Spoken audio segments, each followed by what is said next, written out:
So hello, everyone. My name is Seth Manukin. I'm the director of MIT's graduate program in science writing. And in today's info session, we're going to discuss the curriculum, discuss what we do here. You will hear from some of our instructors, some of whom will be leaving and others of whom will be joining during the next hour or so. And we will also have time for questions. If there is anything that does not get answered during this info session or any further follow-up questions you have, we are easy to get in touch with and are always happy to correspond with you, either set up a time for a phone call or else talk over email. So I'm going to start out by giving a quick overview of the program. The GPSW is a one-year science journalism program. We do cover some other types of science writing, but it is primarily a science journalism program. And our thinking there is that being trained in journalism gives you the skills you need for other types of writing as well. It's a very intense program. It's 2 semesters plus a summer internship. And we try and cram a lot into those 2 semesters and summer. And I'll talk more about this in a bit, but the program is taught mostly through modules instead of courses. So there is one sort of mega seminar in the fall that is the equivalent actually of 2 full courses. So that'll be half of the 4 courses that you would take in the fall. That meets for 6 hours a week. And in that course, we have a news writing module, a data journalism module, an investigative journalism module, a podcasting module, opinion writing, and book reviewing. Those are all in the fall. Then you have one other required course in the fall, and that is a long form writing course. And in that you will write a feature, and you will also start work on your thesis. And the thesis is something that we will come back to a little bit later and talk more about that. In the spring, you have the same writing seminar and long form course, although the writing seminar only meets for 3 hours a week in the spring. And that's because you also have a documentary film course that meets in the spring. And in addition to, so that's the bare sort of outline. There are some other extracurricular things that go along with the course. There's something called the lab experience, where you spend time in labs at MIT. Chris Couch will talk about that in a little bit. And then there's also thesis travel. And we fund you in January to go and do travel for your thesis and do reporting for your thesis. We've had students go as far away as New Zealand and Australia. And we've had students go to places like Hawaii, and either braver or more foolhardy students go to places like Minnesota in the middle of the winter. And our goal in the GPSW is to try and simulate the types of situations and environments that you will be in as a professional. So we want you to be comfortable dealing with editors. We want you to be comfortable juggling multiple assignments at the same time. We want you to feel like you have the tools to handle really any type of assignment that could come your way, whether that be audio, whether that be different types of writing. You obviously are not going to be an expert in all of those things, but we believe that we can give you the tools so that you will feel comfortable in all of these different realms. One other thing we really heavily try to take advantage of here is the fact that you are at MIT and that you are surrounded by some of the best researchers and scientists in the world. And we have very, very rarely, maybe if ever, have scientists here say that they will not talk to our students for a story. So one of the cool things about being here is that regardless of what type of story you're working on, You can talk to an expert in that field or a Nobel laureate in that field. So I'm going to come back to some parts of these curriculum in a bit, but I'm going to throw it over to some of our instructors in the meantime. Oh, and I realized I should have introduced myself. I am a longtime journalist and writer, both book author and journalist.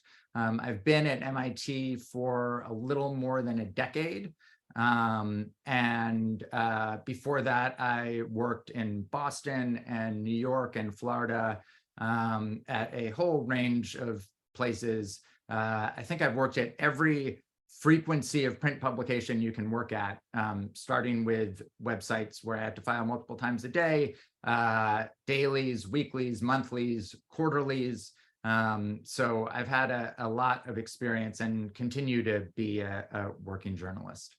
So the first person I'm going to throw it over to is Sarah Childress, who actually was, Sarah and I were colleagues at Newsweek at one point. And Sarah runs our investigative unit. Thanks, Seth.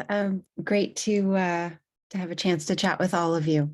As I said, I'm Sarah Childress, and I did work with Seth at Newsweek magazine, but we were not colleagues. I was just a young upstart journalist at the time, just making my way. So I have been a working journalist for the better part of 2 decades now, and I am currently at the Washington Post as a deputy investigative editor. So I help oversee our long-term investigations of the Washington Post when we're taking on big projects and big topics.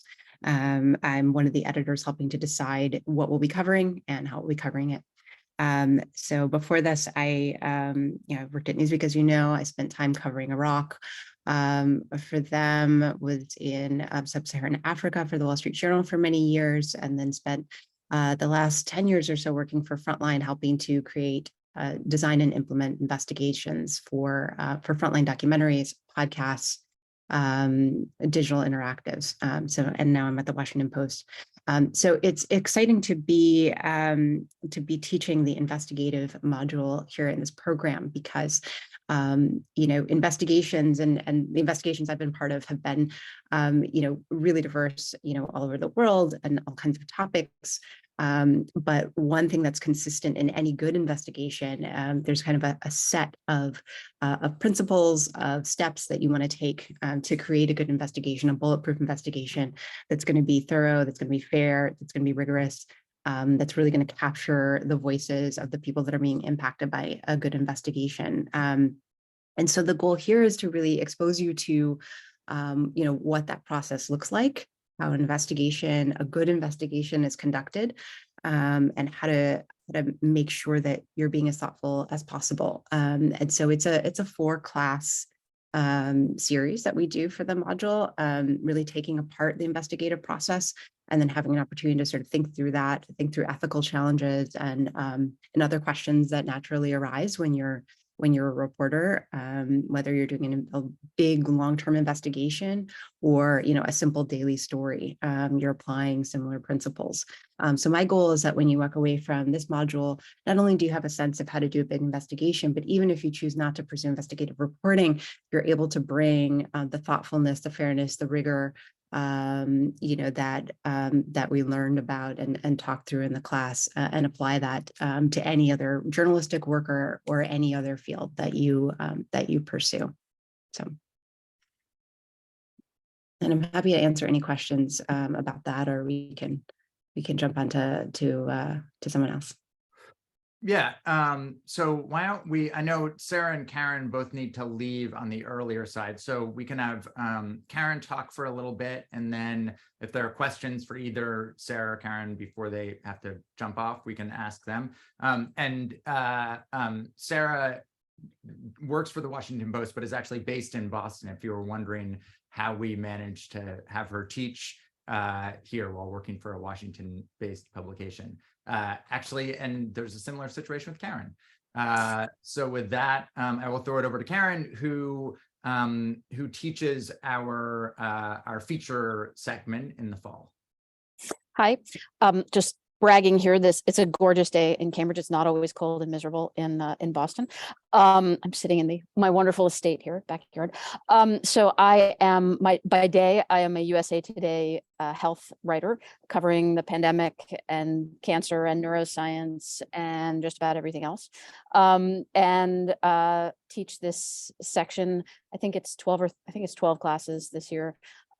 Where we get together and we talk through longer stories. The story you produce for me is about 3,000 words. I was talking to somebody earlier today, a career journalist at USA Today, who said he thinks the longest story he's ever written is 2,000 words. So in some ways, it's a real privilege to be able to write a story of 3,000 words, and with Seth, 6,000 words.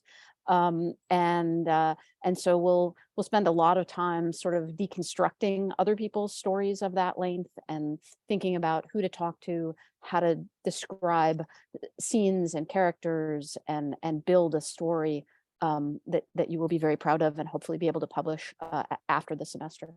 Yeah, so I've been a health and science journalist since before you were born. Well, a journalist since before you were born. Health and science, I'm getting probably since you were in diapers. And was at the Boston Globe for a while as deputy health and science editor, and then freelanced for a long time. Joined USA Today during the pandemic, so I've only met 2 of my colleagues in person. But I do live here in Cambridge and just wrote a book about Cambridge, so I can, if anybody has questions, happy to tell you about the history of Cambridge.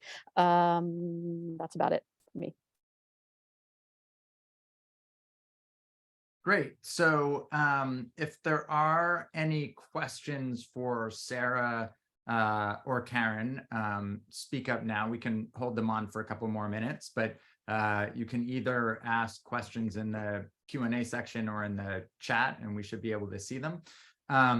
So to tell you a little bit more about the class Karen teaches. So I mentioned there's the 2 classes that you teach that you will take in the fall is the Advanced Science Writing Seminar. That's where Sarah does her investigative unit. And then what is essentially a long form seminar that Karen and I team teach. Karen teaches the 3,000 word feature segment, and I teach the thesis segment.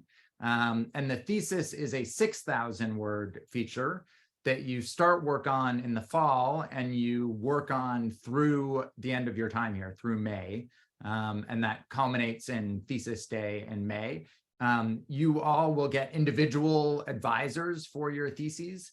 But that is something that we start working on pretty extensively in the fall, and usually by around this time in the semester, you have a topic that's very clearly laid out, and you start working with your advisor. Let's see, it looks like there are a couple of questions. One question is, thanks for your time, Sarah and Karen. How do you evaluate the agility of the curriculum? For example, in specialties such as investigative journalism and in practices such as health reporting, do you see the university as responsive to the evolving landscape, disinformation, institutional mistrust, etc.? Thanks from Ottawa. I think I can handle that too, but I think this is probably for you two, if either of you want to jump in there. Yeah, I'm happy to speak to that. Thank you for this question. I think one of the benefits of having, instructors who are still working as journalists, as all of us are, is that we're very much steeped in the current conversations and facing day to day, having these conversations with our colleagues about how we deal with those challenges.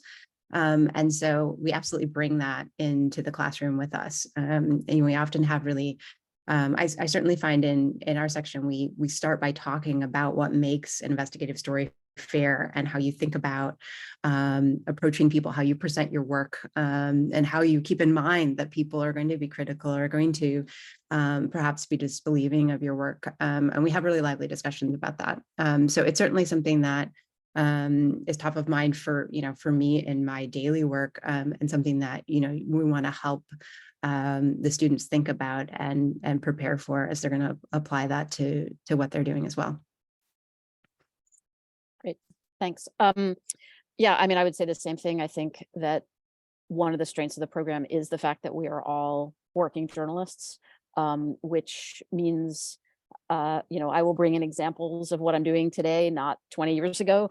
I know what's going on. I know what's happening in the world of journalism at the moment, and hopefully that's helpful to you guys. And also just the perspective. I'm out there every day talking to people and interviewing people and being in an institution. So I think that helps provide a richer experience, makes me, I think, a better reporter, also a better journalist to be teaching, because I have to think about what I'm doing more consciously. So I think it works both ways, helps you and me. And one of the things that I think as a program we pride ourselves on is being pretty both agile and responsive year to year. Since I've been director, I believe that we have changed some portion of the curriculum pretty radically every single year, either adding in new modules, taking away modules. And sometimes that's in response. We do that even after we have let in the class for next year, and it's in response to the class's interest. So for instance, for last year's class, a majority of the students were really interested in environmental journalism. And so we added an environmental journalism module for last year. And so I think one of the things that we try to do is not only be responsive to current trends that are going on in the industry, but also we try and address whatever students' specific interests and needs are, and adapt as we go along according to that. So Karen and Sarah, if you can stay on for 5 more minutes in case there are any other questions that come in, and then feel free to jump off. Let's see. So there are some other questions that I'll answer a little bit later, but I see some other questions that are coming in. So now why don't we move over to Cynthia, who's been teaching our podcasting, in fact, who inaugurated our podcasting unit. And that has actually steadily grown since she started teaching it, also largely in response to students' interests. So Cynthia, I'll throw it over to you. Great. So I'm Cynthia Graber. I've been working in audio. I've been a working journalist for more than 20 years, as with my colleagues here. I am a working journalist. For the past 8 years, I have been co-founder, co-host, co-executive producer, and solo technical editor of a popular and award-winning podcast called Gastropod. It's about the science and history of food. But across my 20 years, I've worked in various roles across audio at NPR shows and science podcasts and independent shows. And I know how to do basically almost every aspect of it. And that's what I do all the time in running my own show now. And that's also what I teach in this module. And I think we inaugurated it maybe 6 years ago. It's been 5 or 6 years now. So I think it's really fun. Over the course of our time together, the students, you, will learn how to write for audio for your own voice. You learn how to use recording equipment out in the field. You learn how to do audio interviews. It's different than doing print interviews. You learn how to record scenes to use in audio reporting. You learn how to put together audio features. You learn how to do audio editing, the actual technical side of it too. We discuss audio that we're listening to either individually or sometimes that we listen to together in the classroom. We tease out the different ways you can use audio, different techniques for audio journalism. And so over the course of the module, all these skills kind of get layered on top of each other. And then with a lot of individual editing from me, there's a lot of back and forth and editing over the course of it, and group editing in class, which we all really enjoy. It's a good experience to be able to listen to your colleagues and sort of hear what they're working on and see what you have to contribute to them making it better. But at the end of that, you end up with an audio feature that really is top quality. We all, at the very last class, we all play our audio features for each other and we clap, basically. A few years ago, we had a visitor at that last class who was a Knight Fellow at the time at MIT, and she was an NPR reporter. And she basically said that the stories were all NPR level.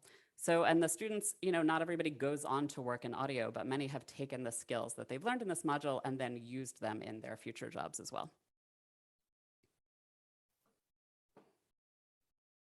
Great. And it looks like there is one other question, if Sarah and or Karen, if either of you want to, I think this is addressed to you. And the question is, what is your background with science and how do you feel it impacts your coverage of different topics? It's kind of a broad question, and I can talk about that also in my experience later on. But if either of you want to jump in and speak to that before you hop off.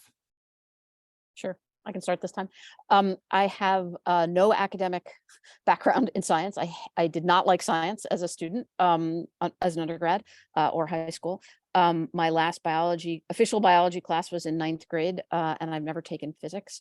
But I was a Night Science Journalism Fellow, which is a mid-career program for science journalists. So I did take freshman biology at MIT auditing. Luckily, I didn't have to worry about taking the tests, but that brought me up a little bit up to speed. And I've really just learned on the job, which has its strengths and its weaknesses. I jump around a lot. I cover, when I was a freelancer, I did science as well as health, and I've covered everything from whales to Alzheimer's to everything in between, and not physics or math, or only one math story. But so I think not having a deep expertise is obviously would be an advantage in some ways, but there's no way I could have an expertise in all of these subjects that I cover. And the scientists don't like it when you go in and pretend that you know what you're talking about. They've devoted their career to this particular topic, so they actually prefer it when people come in and say, tell me, give me a quick education in your field. And also because I write for a very general audience, USA Today readers are not PhD scientists. I think in some ways it's an asset not to have had a really strong grounding in science in a way, because I understand where people are coming from who don't know what DNA is or mRNA now with COVID vaccines. So yeah, again, it's a plus if you have it, but I think it can also be a plus if you don't have that background. Yeah, I, like Karen, I don't have formal training in science. I was an English major, and then I really learned journalism, on the job, and investigative journalism on the job. But, as Karen said, when you're thinking about trying to tell stories that have a scientific perspective, we've done some environmental investigations, for example, you're trying to think about how to translate this for the general audience. And so you're coming from it from a similar perspective, and what we have done and what we do when we do these kinds of investigations is going in assuming that we don't know everything, because we don't, but it allows us to be more open-minded, to be more critical, and to really be rigorous and thoughtful in how we're gathering our information, how we're interpreting that information, and then how we're presenting it to an audience. One of the things we talk a lot about in our investigations is being clear with the audience, about our readers, whoever's engaging with our work, about what we don't know, about what we tried to do. At the Washington Post, we're often doing analysis and other work, and we say, this is what we tried. This is the question, the hypothesis that we tried to answer. Here's how we went about it, and here's what we learned, without trying to add additional coloring to that, to let people make up their own minds. So it's a kind of a little bit of a scientific method approach to investigations that we try to do, and I think that can be beneficial as well. Great. Excuse me. Thank you both so much. I appreciate it. I know you're both very busy today, and I'll talk to you both soon. Yeah, sorry we have to go. It was a pleasure chatting with all of you. Thank you. Cynthia, it looks like there's a question that is sort of for you, but maybe for all of us. And that's, are students required or preferred to have past background in anything audio related? The answer is neither. Actually, you definitely are not required to have a background in audio. It is not preferred that you have a background in audio. But Cynthia, you can handle that. Sure. So definitely not. I start from square one. I have had some students who did have last year in particular, there was one who had some experience, and she still appreciated even still going back to square one and still was able to advance her work within audio. Frankly, sometimes I find if you already have a little bit of experience, I have to kind of help you unlearn some maybe habits that I would like to teach you different things from the beginning. But it really doesn't matter. Either way, I think that that this is within this module, you will learn how to do everything, and I expect that you don't know how to do any of it. And if you do, great. Then you can also, you'll still fully participate and you're still going to learn something. Awesome. There are a bunch of questions coming in both in the chat and in the Q&A. I will try and answer those. If I don't answer it right away, it's probably because I'm going to answer it later. But for most of those, I'm going to try and answer them so that everyone can hear those answers.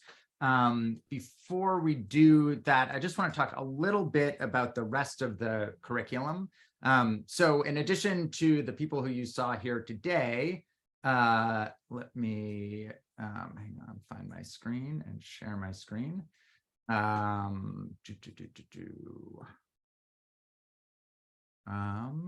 Which is the problem with having so many open windows. Okay, here we go.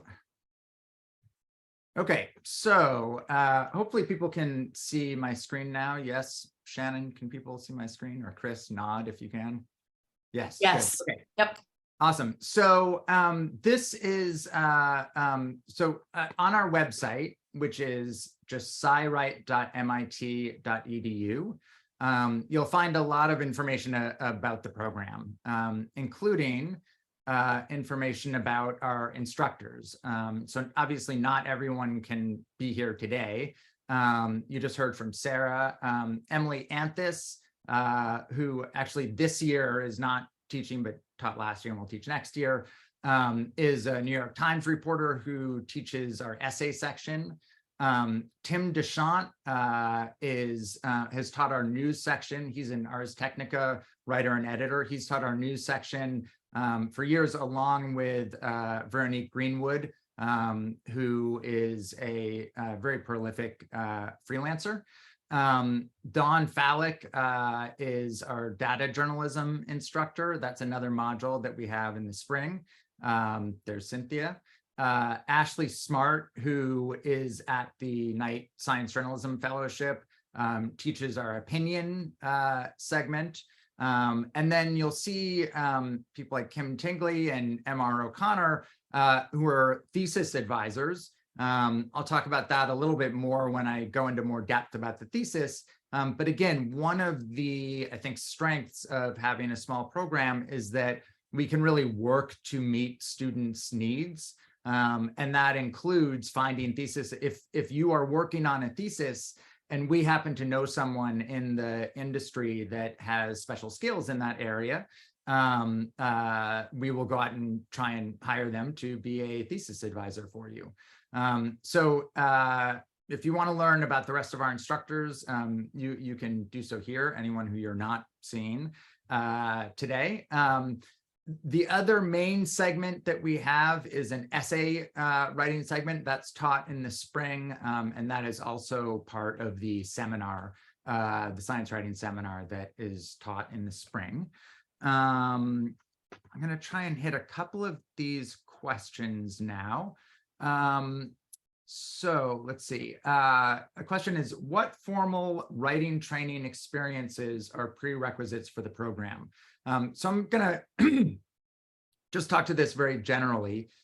There are no prerequisites for the program, with the exception of that you have displayed an interest in writing and communicating about science. We have students regularly who come into the program with years of journalism experience. We also regularly have students who come in with 0 journalism experience. I'm going to stop sharing my screen here for the moment. We have students who, we've had students who have come here after getting a PhD or before getting a PhD. We also have students that were humanities majors in undergrad and had not taken any science outside of whatever was required. So there really is no single thing that we look for in applicants apart from writing ability and an interest in science. The primary things we will be looking for on your application is your writing ability. One other thing about your applications, if there are aspects of your application that you are, excuse me, worried put you in a light less flattering than you would like to be, just write to us and explain why that is. We've had plenty of students who have had a difficult time at some point in college and their transcripts reflected that. And they explained to us why that was, and that's fine. We have had, in fact, we've had a student who dropped out of college.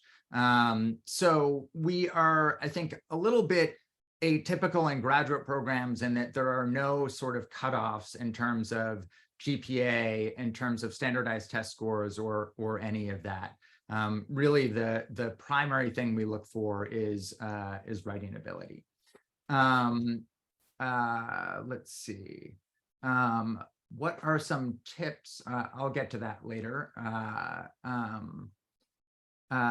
Okay, is this program more towards preparing for academia, or is it more a professional career-related direction? Greetings from Egypt. Hello from Egypt. This will not prepare you for academia at all. This is a professional course, and it will train you for a job in journalism. It will also train you for a job in communications, science communications, although really it will train you for a job in science communications by training you to be a journalist. If you look through the ranks of communications, oftentimes people in that field come from journalism, and the skills that you learn in journalism are widely applicable in communications. If we do have someone who is specifically interested in that, there are ways that we can work with you about that. But yeah, so that's that question. Seth, can I address? I know you Yeah, will sure, too, but please can jump I in. address Yeah. this? I think there's a question that was in the chat about dealing with underrepresentation of female and gender diverse voices, Yep. non-white Yeah, voices. I'm gonna get, yeah. And I also I know that you'll say that about the program as a whole. And I want to say that this as an audio reporter where people's voices are really present, and sometimes that is kind of very clear, some of those aspects of their identity, not always. It is very, very important to me, and it's something I talk about from the beginning. It's something that we at Gastropod did an entire reckoning on, looking back at our voices in the show. We put out a whole report about this, which I'm obviously happy to share at any time. And I talk about this repeatedly, and I talk about how important it is when you're thinking about the people you interview for your pieces, that there be a representation of the diversity of scientists and experts and people as part of your story. So I think for all of us on this program, and certainly I can speak as an audio journalist, it's extremely important to me. Yeah, that's an excellent point. The question was, how do we deal with the underrepresentation of female and gender diverse voices, non-white voices within the fields of science research and writing, and explicitly guide students away from perpetuating those inequities. And there are some pretty basic ways that that you can do that in your writing, and that we do that. Cynthia talked about some. A huge one is we do not want to see stories where there are only male voices or only white voices, period. You know, there will be instances in which you might write single source stories, especially very early on in the news writing segment. But in general, our organizational philosophy is that we cannot accurately cover the world unless the people that we're covering represent the full diversity of the world. And we also feel that about our instructors, that we also need to represent the full diversity of the world in our instructors. And that's something that we have worked a lot towards over the last 5 or 6 years. When I came to the program, I think the diversity was that I was the youngest white person who was teaching in the program.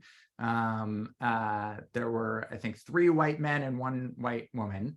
As you can see from our instructors page, that has changed pretty significantly and is continuing to change. It's something we are constantly thinking about and looking at. Yeah, Chris, please. Yep. We also work really hard to provide support systems for students from marginalized backgrounds. MIT offers a number of resources on their own. We work very hard to ensure that alumni are connected to each other, that people feel like they have a support system when they come in here. And we very much take a philosophy of once you're in, your family. And so we try very, very, very hard to ensure that all students, regardless of their background, feel supported and like their needs are being taken care of. Thank you, Chris. And in fact, we can throw it over to Chris. So Chris is actually, Chris runs our, and Cynthia, if you need to go at any point, you should also feel free to hop off. Chris, thanks for coming. Chris is actually an alumni of our program. And she now runs our professional development, the professional development part of our curriculum, as well as the lab experience. And she also teaches some other class sessions. She set the record for selling the most pieces while she was a student, which is one of the reasons why we hired her to help run professional development, in addition to her being a brilliant journalist on her own, who actually just published her first book. Chris will work with you on placing your stories while you're here, on arranging your internship, but there's no need for me to explain that. Why don't I let you do all that? I'll do that. So yeah, it's nice to see everybody here. I'm thrilled that you all showed up. Thank you for coming to our information session. As Seth said, I was a journalist prior to coming to MIT, so I was doing a lot of writing about travel and entertainment and finance. And then I used the program as sort of a career pivot to cover science better. I don't have a background in academic science, and it was really important to me to be educated in the myriad issues that are involved in science writing. If science writing is done poorly, as we've very much seen over and over again in the past 4 or 5 years, there are really dire consequences. So it was important to me to be really educated on and to have specialized education on those issues. So I graduated from the program in 2015, and now my job is split. So I'm at MIT half-time. While I'm there, I teach a class called the Lab Experience, which is sort of an MIT-specific field reporting class.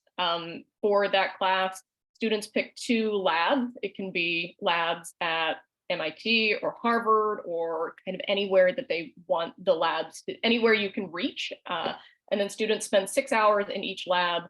They write an explainer piece on one and a profile on the other. The goal of the class is to give you a little bit of field reporting experience and to also give you an experience to see how a lab runs. We want you to know not just how to write about science, but how the actual scientific process works, what that looks like on the ground, how labs function, what different types of labs look like, and really like how the research gets produced. So that's the goal of that class. I also teach smaller classes on freelancing, on editing, on internship stuff. And then I run all of the professional development programs for the science writing program. So that's a bunch of stuff. I work with students from sort of the moment they're admitted and decide that they want to come here to hook them up with anyone that will help them get from where they are to where they want to be. So sometimes that work involves clarifying where they want to be. We set students up with alumni mentors. We're consistently trying to connect students with other journalists who are either in their field, covering their beat, or working within their medium. I also coordinate all the internships. So how internships work at MIT is all students are required to do a work experience over the summer. So 10 weeks, 35 hours a week. Most of our students intern. There are a lot of different places you can do that, pretty much so long as you are producing reported and fact-checked science communication, then we will accept there's a lot of flexibility. So that might be working at a magazine or digital publication or broadcast, or I actually did my internship. I did 2 internships in educational gaming, which was super fun. We have students who work at digital video. In France. I did one in France. Yeah, I did one in France, and I did one with Nova here, which was so much fun to work on. So we're pretty flexible in terms of what type of work experience will count. So you can intern, or for students who just want to get jobs, we would also count the first 10 weeks of those jobs. So last year we had 8 students graduate, 6 of them had full-time jobs, or at least like positions lasting at least a year before they graduated. In some cases, we just counted the first 10 weeks of those positions and check, that worked. So that's how internships work for the summer. Students also have the option of interning in spring. So for spring, you can take an elective. You can take it at MIT, at Harvard, or at Wellesley, which we have coordination agreements with both institutions, or you can do a smaller internship somewhere. So I work with students to figure out, where are you when you come in? What are you interested in? What do you know you like? What do you know you hate? And how can we put people that will help you get where you want to go in your path? And I also work with students to sell their work, which is a very cool and fun, exciting part of my job. Students are allowed to bring me any project that they're working on in or out of the curriculum, and we'll sit down and talk about how to pitch and sell it. We have been tremendously successful in these efforts in the past few years. We've had students sell to the New York Times. We had multiple feature stories in Boston Globe magazine last year, Hackeye, Scientific American, National Geographic. Students have been tremendously successful in selling their work. So yeah, that's a lot of information all at once. Awesome, thank you. Hello, Cham. I'm going to jump over to Tom in a second, but I'm going to handle a couple more questions in the meantime. Let's see. So some of these questions have been answered in the chat, but just to make sure everyone sees them, the GRE, we do not require the GRE. The GRE is optional. You can take it and include those scores, but that is not required. There was a question about how someone should go about writing pieces explicitly for the application if they don't have much of a network or current experience in the field. I can talk a little bit about the application. So the application involves several things. There's a personal statement, there's an essay, and then there's also writing clips or writing examples. It is completely acceptable to write clips for the application. So if you do not have pre-existing clips, it is totally fine for you to compose those clips for the application. In terms of how to go about, we've also had some questions about what makes a good writer, or how can you develop science writing or science writing clips. I think one of the best ways to become a good writer is to read a lot and to read good science writing. And when you're reading good science writing, if you're reading a piece in the New York Times Magazine or the New York Times, or wherever it happens to be, or the New Yorker, or even publications that are not based in New York, you should try and figure out what it is that works for you about that piece. So what about the pacing is working? What about the way that they handle science? What about the scene setting? What about the descriptions? I think really and that's why in the program, we actually spend a fair amount of time analyzing and discussing and breaking down good examples of science writing. And we look for ways that we can understand that on a really granular level, and then incorporate that into our own writing.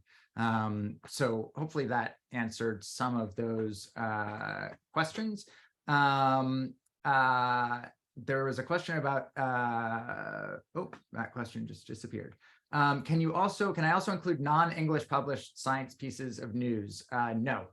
The application does have to be entirely in English. and the essays and writing clips all also need to be in English. There was a question about whether students come in straight from undergrad. Yes and no. I would say our mean age is usually somewhere between 26 and 28, and that typically means that we have a couple of people right out of undergrad, a couple of people who graduated 4 or 5 years ago, and a couple of people in their 30s. Yes, students do come from a variety of different academic backgrounds. We typically have about half of our students came from a humanities background and half came from a science background. Okay, there's some more questions that I'll get to later, but now I'm going to throw it over to Tom. Tom teaches our video documentary segment in the spring. That in fact is the only module that we have that is just one full complete course. So that meets for 3 hours a week in the spring. And Tom, 4 hours a week in the spring, that's what I meant. And Tom can tell you what you do and what the final product of that is. Hi, I'm Tom Levinson. Brief background, I've been professor of science writing at MIT since 2005. Before that, I had my own production company, and before that, a career that ranged from stringing for Reuters to writing for Time Incorporated to writing books, working on Discover magazine, this, that, and the other thing. And I am now primarily a book writer, some feature articles, and occasional forays into documentary film. Documentary class is, as Seth said, it's a full 12-unit course, meets 4 hours a week. The goal, there are 3 goals to it. The first is to ensure that you come out of it with at least a starting grasp of the basic technical skills you need to do to produce moving pictures with sound and at some level of quality from the point of, from conception of the project through production, which is the acquisition of images and sounds, and then editing it into hopefully excellent whole. So that's one thing, sort of basic skills. The next thing is to really look at making video, and by extension, lots of different approaches to multimedia expression as a problem of production, which means thinking of it as a whole project, how you conceive of it, how you organize your resources, how you organize your time, how the interplay between the technical problems you have to solve and the ideas you want to convey, how those two play against each other to help drive decisions about technical matters, but also using a sense of what's going on with the cameras and where you can go and how you can use them and all that, how much money you have, how much time you have, and use that to sharpen your what you think of as more conventional writing or creating, conceiving of the idea, writing your plan, and then executing it. So it's a way to think about making complicated projects that extends beyond the film itself. And the third goal is to help you with storytelling, because it turns out that telling stories in sound, which I think you've already heard about, and telling stories in pictures and sound actually sharpens every aspect of your storytelling. It makes your writing better. There are ways to think about problems that are required. There's sort of no forgiving. Video is an unforgiving medium. You can only work with what you get. So you have to really think through what you want and then how to deploy it. And that actually has benefits that run through anything you want to try and create. The way the course works is we start with a series of exercises of increasing complexity to learn how to both just master the equipment, which you will find you do very, very rapidly. There's sort of an initial barrier because it's scary. There's a glass on one end and switches on the other and all that.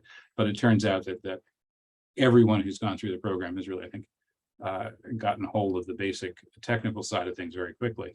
And then, learning sort of how to use it, then learning what to do with what you gather with those tools, leading up to what is the thread that carries you through the entire term, which produced in small groups, 3 to 4 people, making a real professional quality, distributable, short documentary film. Very often they're centered on a lab, but not always. A couple of years ago, the entire class banded together to do a really lovely, somewhat longer film on, so 12, 13 minutes instead of 6, 7, 8 minutes, about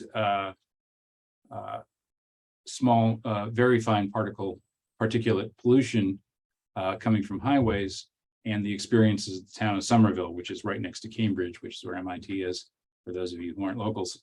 And they just did a lovely job building, some town history, some very good science, using the fact of the pandemic and the way that changed traffic patterns to provide a natural experiment that the local researchers performed. So there's a wide range of things you can do in terms of a documentary. But the idea is that you produce it. We have some support for shooting. You guys shoot some of it. Very often we'll hire a professional camera person to show you basically how somebody who spends all their time making images goes about entering a room or entering a location and figuring out how to make a scene out of what's in front of them, how to create shots that will link together and all that kind of really fun stuff. And so hopefully by the end of the term, you will have both a really good film with your name on it as a calling card for employers, and a body of both technical and creative skills that allow you, I think, to do whatever you want after that, whether it's make more documentaries or just take advantage of the way of thinking that a company is learning the basics of filmmaking to inform whatever else you choose to do. That's about it.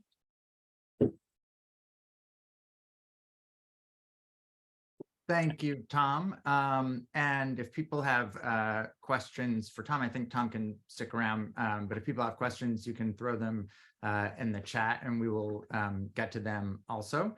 I'm gonna try and cover basically everything else about the program, get to a couple of more of the questions, and then again, if there are things that do not get answered in this session, feel free to reach out to us.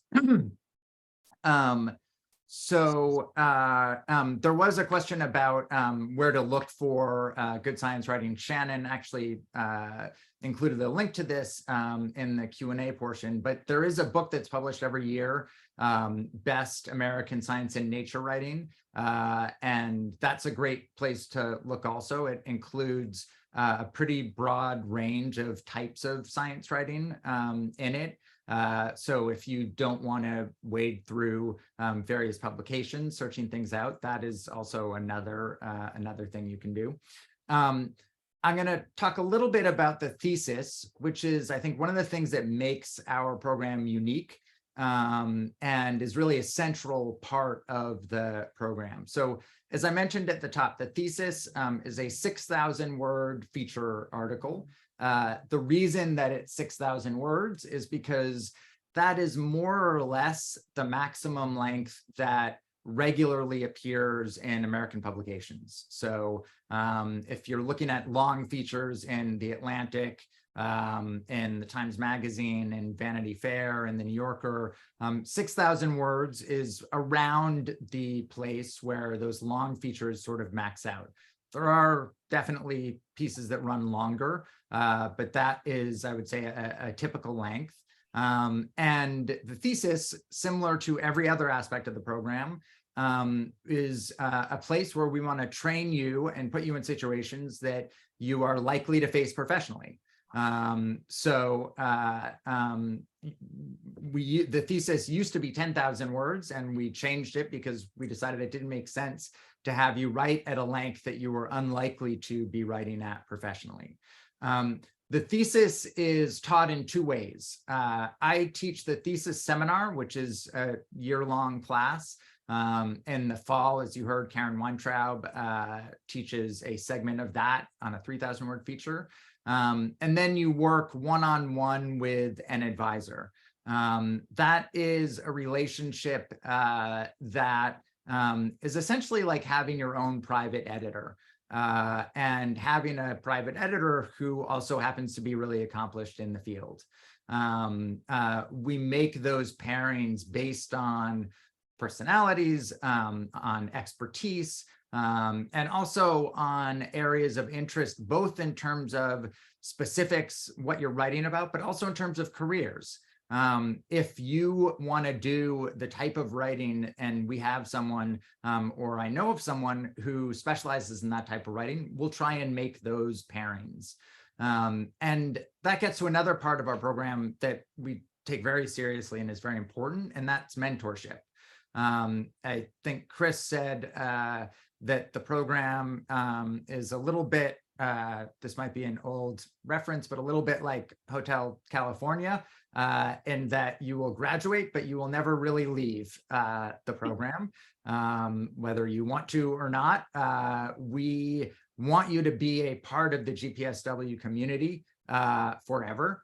And every year, every student is assigned an alumni mentor. And that's someone that they can talk with both about the program itself, but also about their careers more generally. And similar to thesis advisors, we make those pairings based on what we know of in terms of where students want to be in the future. And we try and find someone who comes from a similar background or is doing a similar thing that the student wants to do. And I think there have been some really successful relationships that have come out of that. I'm going to share my screen for a minute again. And so again, there were some questions about applying and about the application. So on our website, scywrite.mit.edu, if you go to apply, you will find all the information you need about applying, including the deadlines, which are January 15th, when you will hear from us, which is April 1st, at the latest. It's usually significantly earlier than that. And this lays out everything that is needed in the application, including letters of recommendation, writing samples, essays, etc. Something else that this touches on is the cost of attending MIT. Students for the last at least 5 years, maybe longer, every student has had 100% of their MIT related expenses covered. So that means all tuition, all fees, health insurance. This year, our students have 100% of all of their expenses covered. So that means also their living expenses. So the students in this year's class will hopefully leave the program with more money in the bank than they had coming into it, as a result of selling pieces while you're here, and also the internship, which is a paid internship over the summer. And that's something that we hope to be able to continue. We feel very strongly that students should not take out loans to attend this program. If for some reason we are not able to provide 100% funding next year, which I hope we will be able to do again, we do not want you to take out loans. This is not a field that you should go into with debt, and we will work with you to find a way and to work out a way that you do not need to do that. And that's something that just philosophically we feel incredibly strongly about. One other point about our financial aid, and this I think just also explains where we come from philosophically. Unlike some programs, we do not decide that we really want some students and so give them more aid and give other students less aid. Our belief is that if we admit you, we want you. and we give everyone essentially the same amount of aid. That might differ a little bit on the margins if people there are interior or internal MIT fellowships and scholarships that we apply to. Some students might receive those, but essentially we want the students all to come in the same place. As an example of how we don't want you to leave our community, if you look at our clips and stories link, you'll see this is the first clip is from someone who graduated a couple months ago, actually 1 month ago. And the next clip is from someone who graduated 18 years ago. Here's someone who graduated 2 years ago. Here's someone who graduated 14 years ago. So we really like keeping you involved as part of the community. You can also see our alumni on our alumni page. If you're interested in who has come through the program and see what some of them are doing. We try and keep that as up to date as possible. Okay, I'm going to stop my share there. Some other things I wanted to make sure that I touched on. So one last thing I want to make sure I touch on before I dive back into the questions is jobs.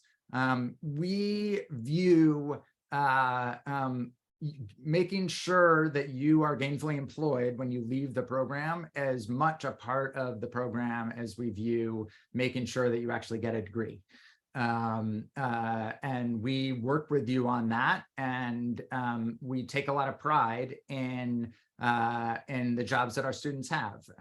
We have students at the Washington Post, at the New York Times, or alumni at the New York Times, at ProPublica. We have students who've won Pulitzer Prizes and students who have been Pulitzer Prize finalists. Our alums have won, I believe, every major science journalism award that is available. And as I think Chris mentioned, last year, 6 out of our 8 students had full-time employment even before their internships ended.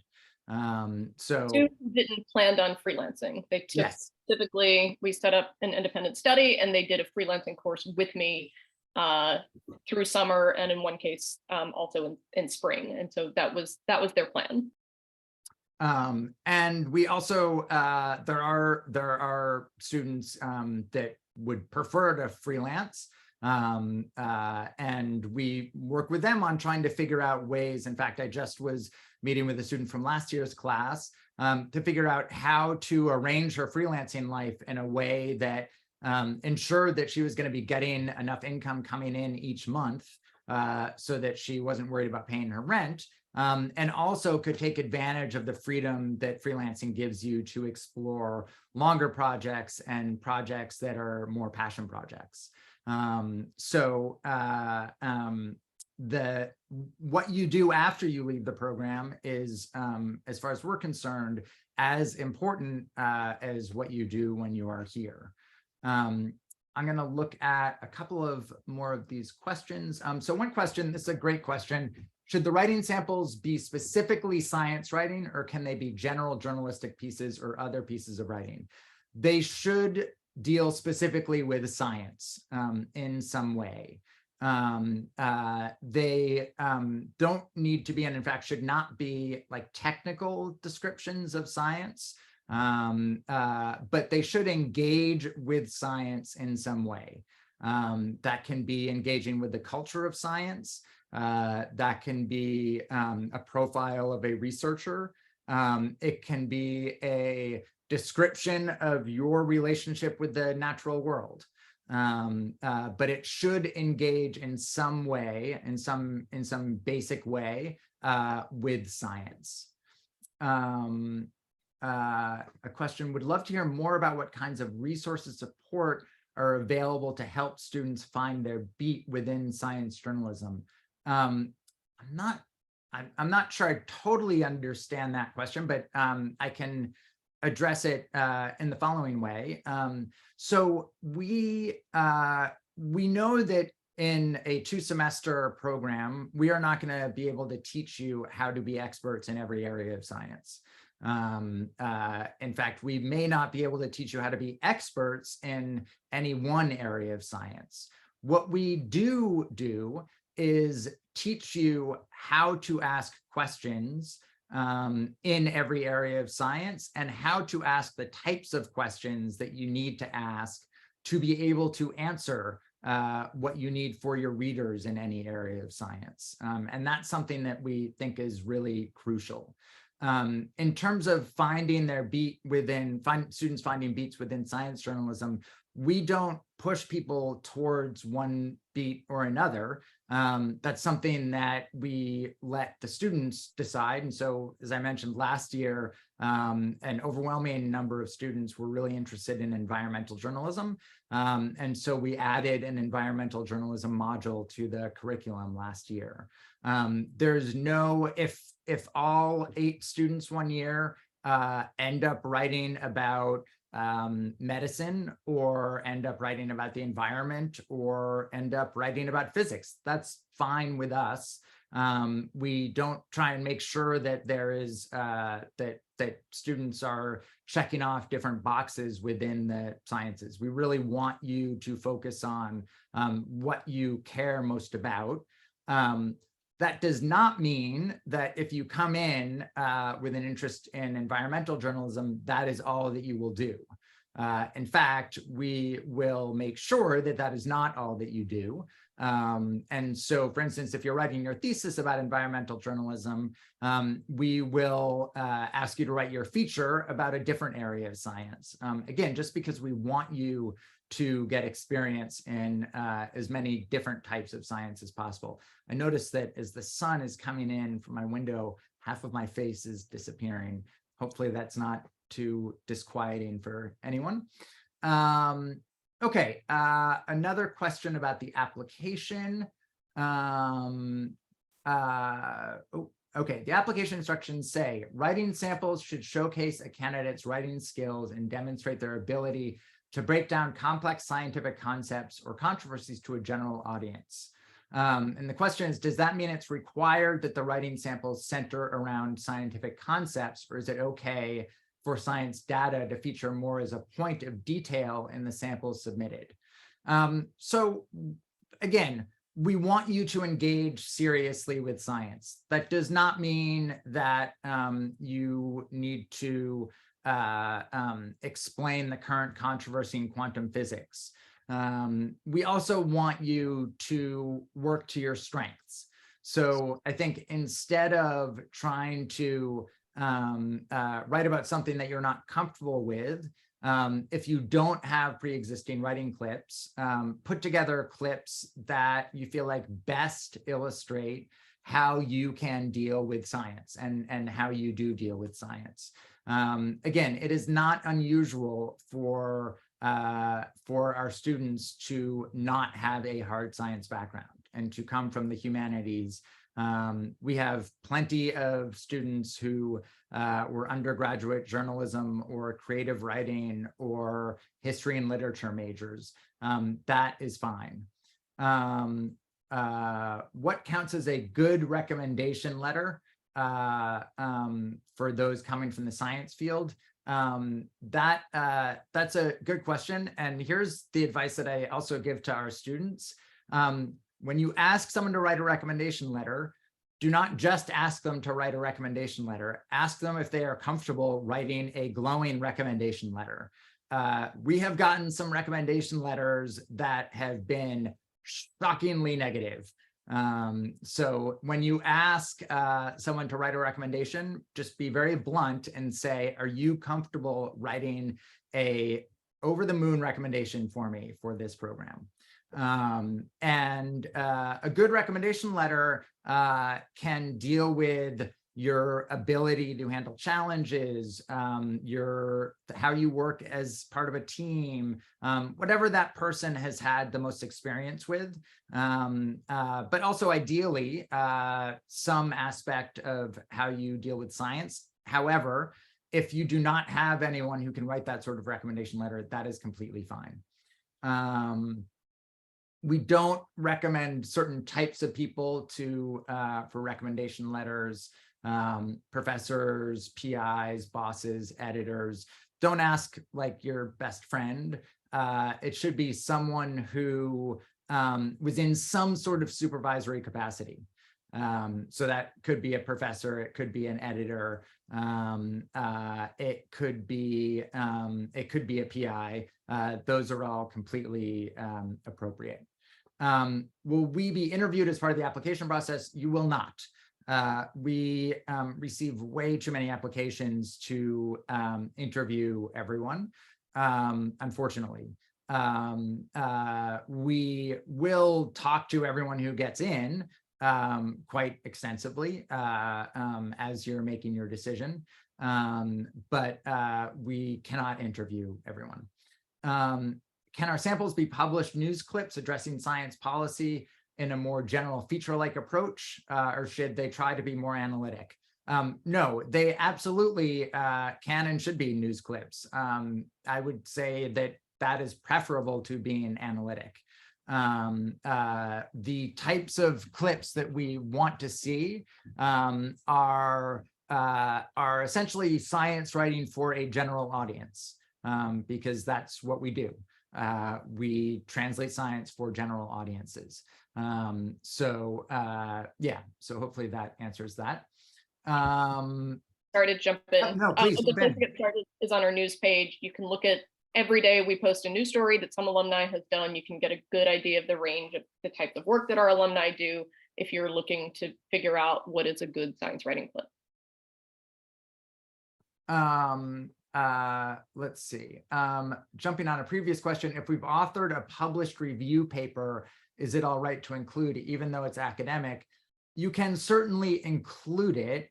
That is not going to, I think, probably be the best illustration of what we're looking for, because we are, again, not looking for academic writing. We are looking for writing for the general public. So if you are including that as an example of one type of writing and you also have other types of clips, I would say sure. But I would make sure that you have other clips that really demonstrate your ability to write for a more general audience. There was a question about, is there room to explore how science intersects with other fields, specifically law? So that's the type of thing that certainly you could address in your thesis. You also, provided you get permission from the instructors, you can take courses at Harvard Law School, for instance. You can take courses at, I think Chris said Harvard or Wellesley, or any of the graduate programs, provided you get the professor's permission. I'm not sure if we've had students take law school courses. I know we've had students take courses at the business school, Harvard Business School, at the Kennedy School for Government. And Shannon says, yes, we have had students take courses at the law school. If there's something that you're interested in focusing on your thesis, that would certainly be a possibility. In terms of overall word count, what is an acceptable range for the writing samples? That is a great question. More is not more. One of the things that we really emphasize in the program is creating what we refer to as a frictionless environment for your readers. So making things as easy for your readers as possible. In this case, your reader is someone who's reading dozens and dozens of applications. So if they see that you've sent in 30 pages of writing samples, we will read them all, but we will probably get tired as we are doing that. I would say there's no word count, but somewhere around 1,000 words, probably. Chris, would you say that's right for the writing samples? 750 to 1,000 words, up to 2,000 maybe. What? A few stories in that range, and the 700 to 1,000 words give us 3 to 4, I would think. Yeah. And if you have a story that's 3,000 words, that's fine. If you have a feature, that is, that's 5,000 words. It's also fine to include that. Don't send in your unpublished novel. We have had students do that. Don't send in like your undergraduate creative writing portfolio. So yeah, tailor the clips for the application. I'm not sure if we've had any of these questions, but you are also free to send in other types of media. So if you have audio clips, you can send those in. You can send in links to YouTube videos. We will view those secondarily. So those will not replace the writing clips, but you should feel free to include those if you have something that you feel like demonstrates your ability and your interest in translating science in either audio or video formats. There's a question about, can you make edits to your published clips for your application sample? That is a great question. So yes, you can. I would indicate that you've made edits. I would also, if you're sending in published clips, give us a sense of how edited those clips are. So we're going to assume that every clip that has been published somewhere has been edited, but give us a sense of, this was heavily edited, and the editor and I worked on this together. The fact that a piece is heavily edited is not a strike against you. Everything I've ever published has been heavily edited, but we do want to know if pieces that you're sending us have been edited. Question, it says on the instructions for the supplemental essay that we may use any strategy to convey our ability to write about science for a general audience. So I'm confused about the difference between supplement and writing samples. Should our supplement essay be about what draws us to science writing? That's a good question. Yes, I think that is that's a good description of what the supplemental essay should be. Explain to us why you are interested in this field, what you want to get out of the program, and why you think that you would be a good fit for it. Let's see. If there's time, could someone speak to the rhythm of the year a bit more directly? There was mention that by November, you should be meeting with your advisor. For example, what month should you be connecting with labs, first draft thesis, confirming internships?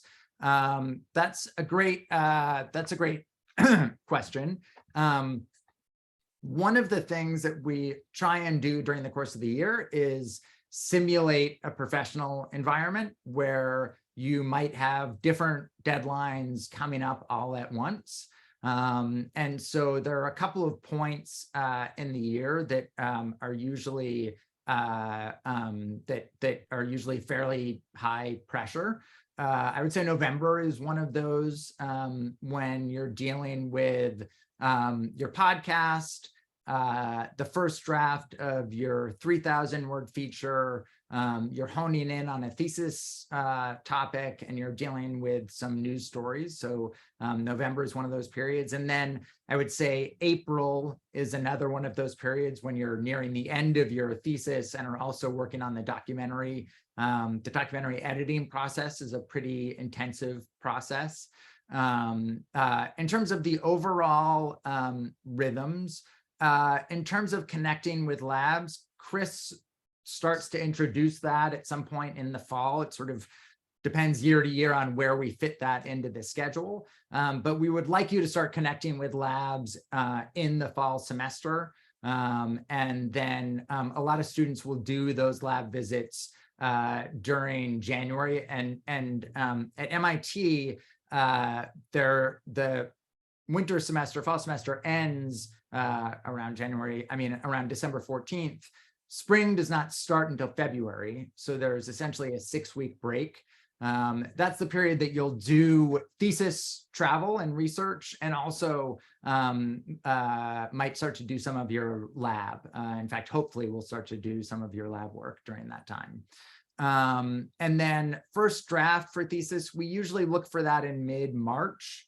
And that still leaves about 2 months before that the ultimate final draft is due. Chris, yeah.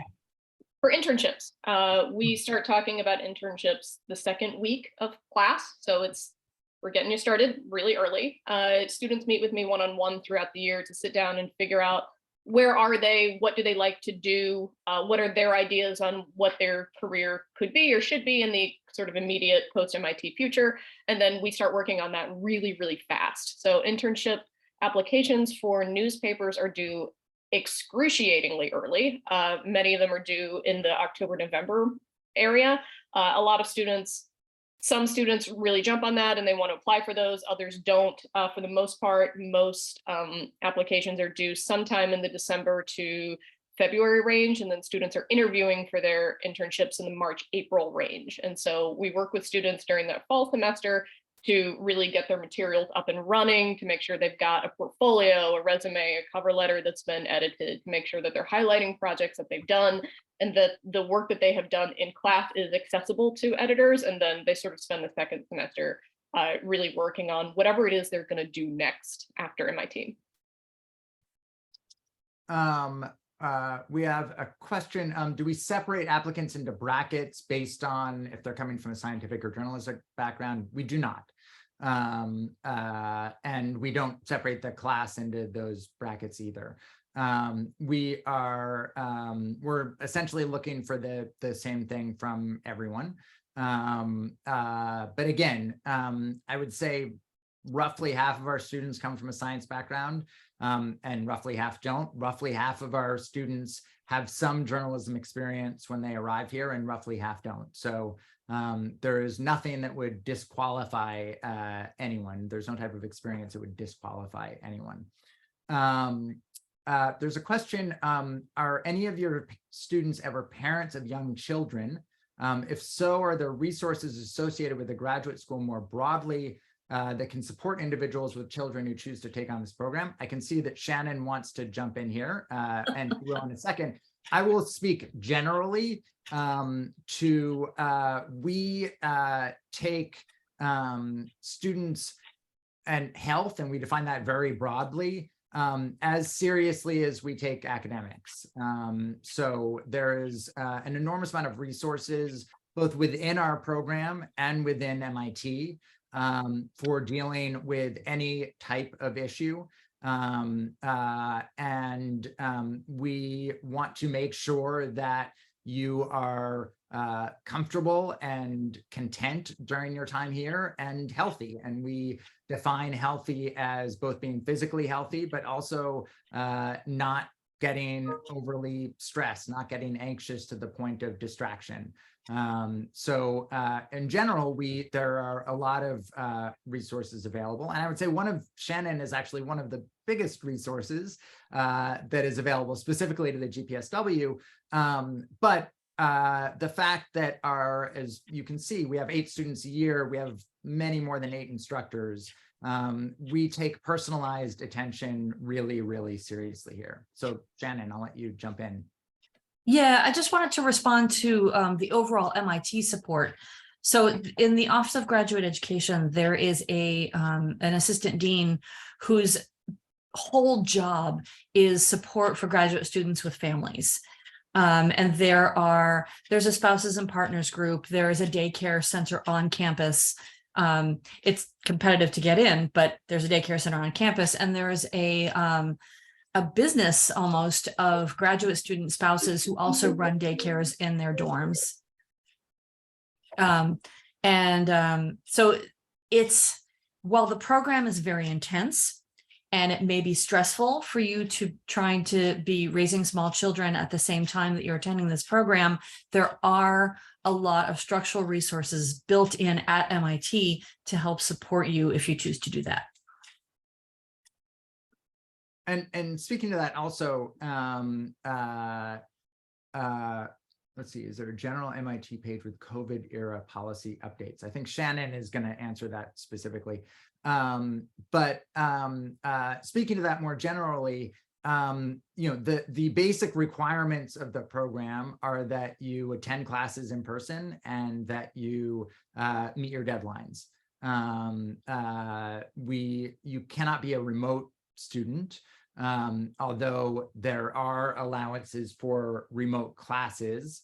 If in fact, right now we have a student who's ill, and so we have gotten very, very adept at being able to run hybrid classes that are both remote and in person. We have something called a meeting owl, which if any of you have experienced, that is a remarkable machine that really makes those type of hybrid classes almost seamless. But yes, we do require that you are here in person. What resources are available for those with mental health issues?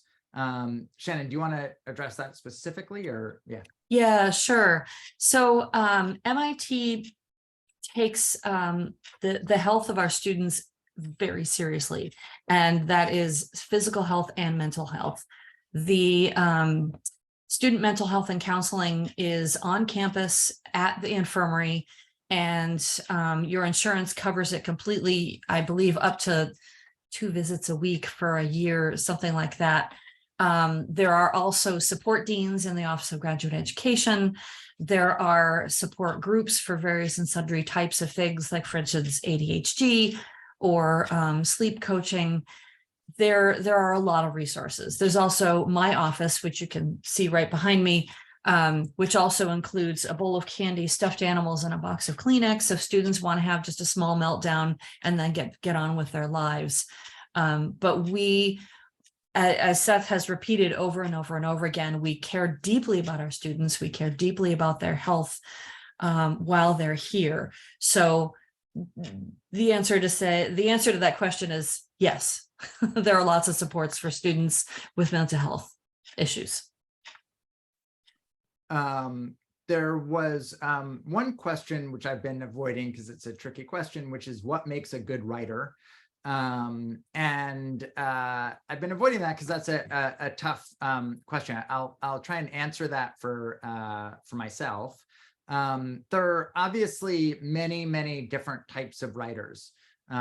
There are writers who, while you're reading them, you're always conscious of their authorial voice. I prefer personally the type of writing where it almost seems as if there is no author, that the writing is so, it unfolds as if it was the only way it could have unfolded. So I do not like to make myself a big presence in stories. But I think ultimately the answer of what makes a good writer is someone who can engage readers and make them look at the world or think about the world in new and interesting ways, and make them look at and think about their own life in new and interesting ways. And I think that's something that is possible in the shortest news story and in the longest book. Tom, it looks like I'm assuming from your reappearance that you also have some thoughts on this. You're muted, so. I think the theme phrase for the last 3 years is going to be "You're muted." I mean, I agree with what Seth said. I like writers to be transparent to their pieces. I mean, there's some pleasure seeing somebody do verbal gymnastics and being aware of the skill and virtuosity involved. But it's a limited pleasure. But I was taking, when Seth asked the question, I took it slightly different, saying, what makes a great writer? Well, our program makes great writers. But more seriously, I think something Seth already said, reading makes you a writer. And then the other half of it is writing a lot, which of course you will do in this program and should do. That's the reason you're here, we assume. But the critical thing about reading is Seth talked earlier about reading and then looking at what was in the piece that made you like a piece or dislike a piece, sort of break it down to a reverse engineering of the work, which I can't, second as an idea too strongly. But there's also something that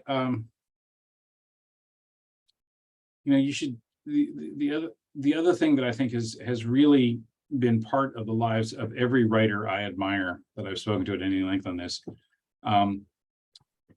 is sort of allowing yourself some time to read for the thrill of good work. I remember the first time I read A River Runs Through It, which is a novel, and just being, enthralled that somebody could use words to do that. I had the same reaction to sections of the book The Underland, which is this amazing nonfiction work on sort of that really literally changes your view of the world, because it's it's underneath the surface of the world and you can't see it usually. But placing yourself in the way of writing that makes you love this craft is a really good thing to do. And I'll stop there. Yeah, I think it's I'm someone who also reads a lot of novels, and novels oftentimes inform my writing in different ways. Let's see, it looks like Chris answered. There was a question about mental wellness as it pertains to the field. And I think the question was about trolling, online trolling. So we have had segments specifically on cybersecurity. We also have had segments specifically on social media, and on how to deal with different types of social media, and how to deal with harassment. So it is not from year to year, it is not necessarily a specific part of the curriculum, but that is one of the things that, again, because it's an 8-student program, that we can address in more or less detail depending on the specific interests and or needs of the class. I think that I can stick around for a little bit longer. I think we've reached the end of the time that we said we would keep you. And I think we have answered most of the open questions. If we have not, if someone wants to jump in quickly into the chat or the Q&A, I can try and get to those. But again, yep, Shannon? I was just going to say, can I add a few basic application warnings? Just a couple of things that responding to what happens every year, if you are gonna apply to this program and you're gonna submit your application, don't wait until the last minute. We don't review applications early. We're not going to look at any of them before the deadline, but it's a good idea to submit maybe the day before, so that if anything goes wrong, there's time to fix it. I will be reviewing all of these. You'll be able to see a checklist of what you submitted and what came through. But technology is what it is. So maybe the day before, maybe January 14th. And if you are interested in financial aid, we talked about the financial aid earlier, please indicate so. There will be a part of the application that says, are you interested in receiving financial aid? Check the box that says yes. And everyone should check that box. Yes, Just everyone. Period.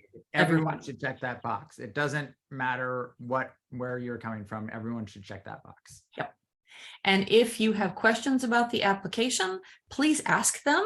That's what we're here for. Specifically, that's what I'm here for. I'm putting my email address into the chat again, but I look forward to corresponding with you and answering your questions and possibly alleviating some panic. That's it.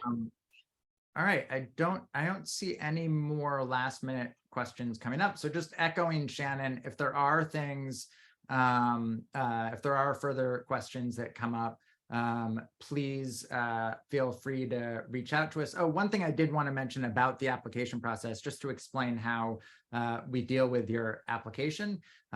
So our admissions committee there are 6 people on the admissions committee. And we start out by dividing the applications in two. And everyone, one half reads one half and the other half reads the other half, and then we switch. So there are a lot of different eyes that see your application, and we then have multiple discussions about the application. So and we try and make sure that our admissions committee also reflects the full diversity, both of the field and of our program. We make sure every year to have people who are not part of the program and have never been part of the program as part of the admissions committee, again, to make sure that we're getting a range of perspectives. And we always have at least one alumni on the committee. So I think that is all from me. Thank you all for taking the time on a Friday. I know spending time on a Zoom, I'm sure that there are plenty of you who would be happy if you never were on another Zoom again. So I appreciate your taking the time. Thank you for all of your really, really insightful questions. And I hope that I see your applications in a couple months. Thank you.